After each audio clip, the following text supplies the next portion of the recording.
Hi investors and traders, welcome back to the channel. मैं आप लोगों के साथ कुछ शेयर करना चाहती हूँ। आप लोगों ने सबने एक ग्रोथ स्टोरी देखी है टाटा एलेक्साई की।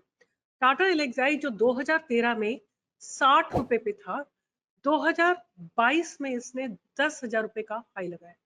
7 सालों में ऐसा क्या हुआ जो ये स्टॉक ने 160 टाइम्स आपको रिटर्न दिया।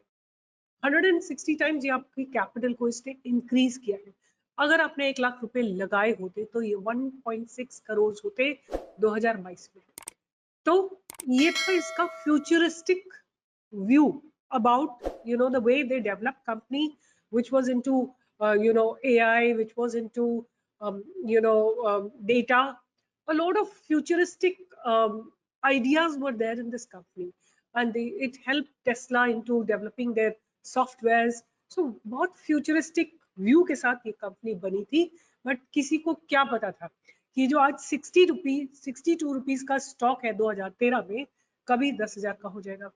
तो ये हम लोगों को सोचना होता है जब स्टॉक बहुत इंसेप्शन में होता है, बहुत इनिशियल स्टेजेस में होता है, तब हमको देखना होता है कि कंपनी का फ्यूचर क्या है, किस तरह की प्लानिंग है, किस तरह का मैनेजमेंट है, क्या आगे का विजन है इनका।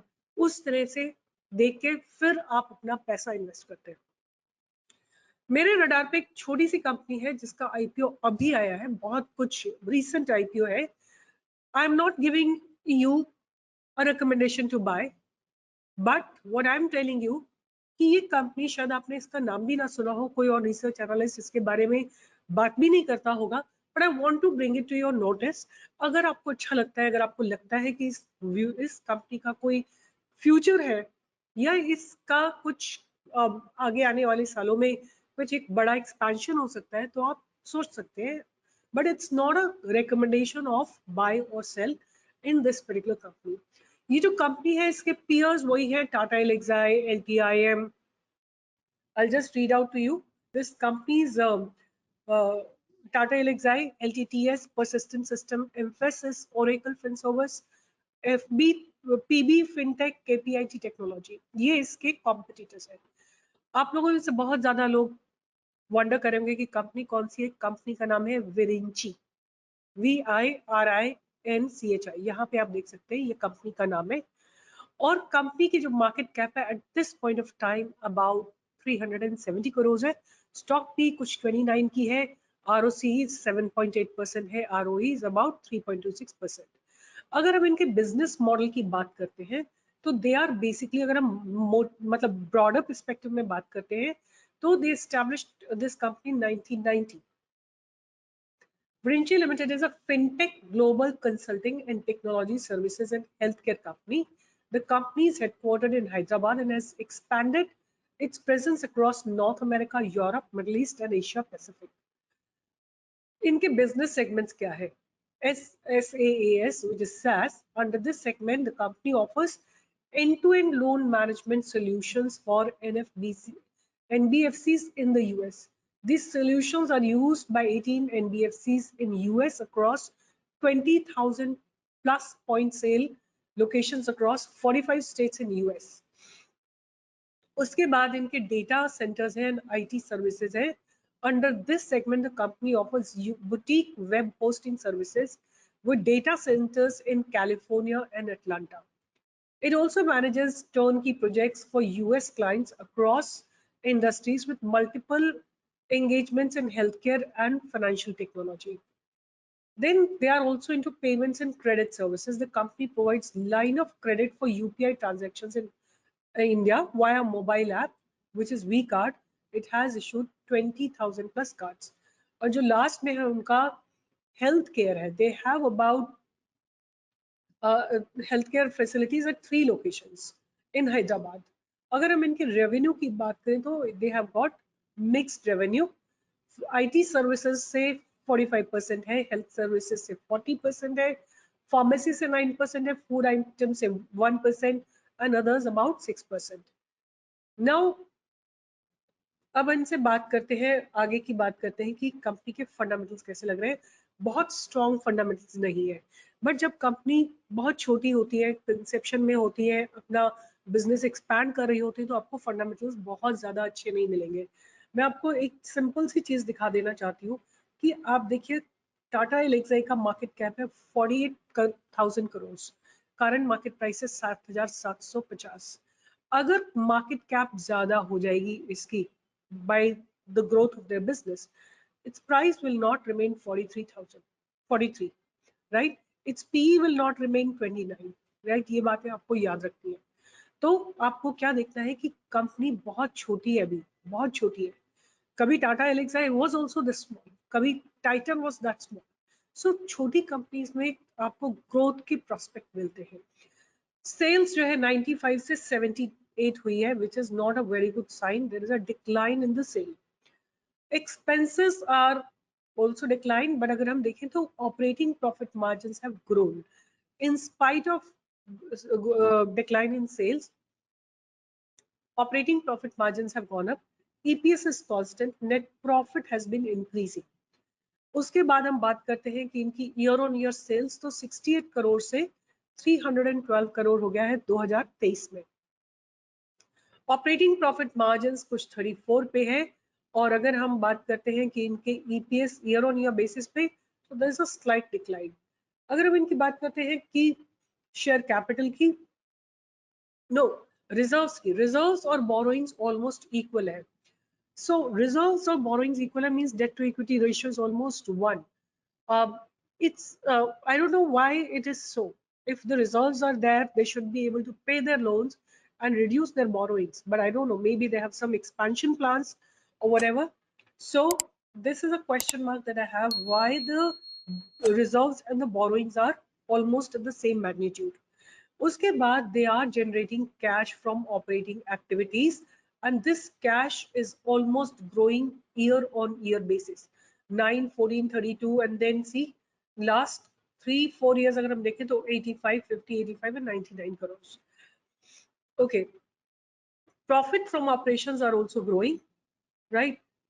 And they are all paying about, the concern to me is that they are paying a heavy interest of 33 crores, which is not a very good sign. Debtor days 166 से मतलब ठीक है, रीजनेबल है। और अगर हम प्रमोटर्स होल्डिंग की बात करें तो 2020 से प्रमोटर्स होल्डिंग थोड़ी नीचे गई है। बट एक इंटरेस्टिंग बात है कि एफआईएस ने अपनी होल्डिंग को थोड़ा इंक्रीज किया है। तो ये तो हो गया बात जब हम बात कर रहे हैं कि कंपनी के फंडामेंटल्स कैसे हैं। अब हम कंपनी की बात करते हैं कि कंपनी का टेक्निकल स्ट्रक्चर कैसे लग रहा है।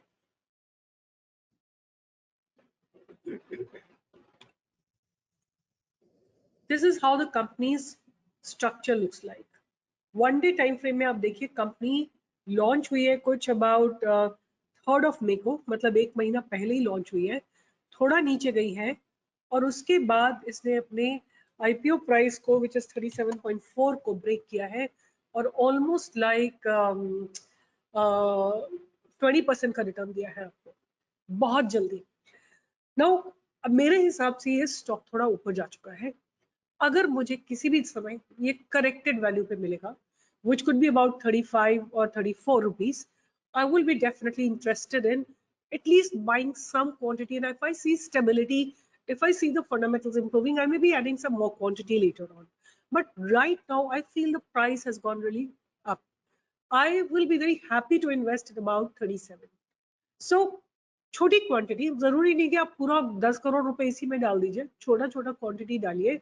आपको लगता है कि स्ट्रेंथ बहुत अच्छी हो जाती है तो आप इंक्रीज कर सकते हैं। But you know what I really feel something sad about कि अगर कोई हम स्टॉक डिस्कवर करते हैं या सजेस्ट करते हैं या रिसर्च करते हैं, लोग उसमें एक इन्यूमरेबल मतलब ऐसा बेतहाशा पैसा डाल देते हैं।